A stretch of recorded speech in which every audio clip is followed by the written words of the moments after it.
Today I'm launching the interim guidelines for prosecutors on the approach to be taken in cases that involve communications or messages sent by social media.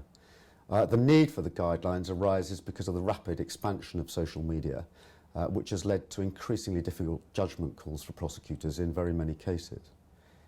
The aim is to get the balance right between free speech on the one hand and the enforcement of the criminal law on the other, and also to ensure consistency in decisions that are made about whether people should go to court. The approach we've taken is to distinguish between two broad categories of case. In the first category are messages or communications that amount to credible threats to the individual or to property, or amount to campaigns of harassment against an individual, or breach court orders. That category of case will be prosecuted robustly. The other category are messages or communications which are offensive, insulting or controversial, but which nonetheless attract free speech protection.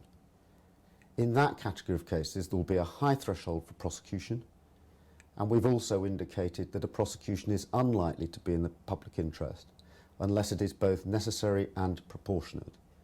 And in assessing whether a prosecution is necessary and proportionate, we've guided prosecutors to look at issues such as, was the message taken down promptly, and was there remorse? Was the message blocked, perhaps by the service provider?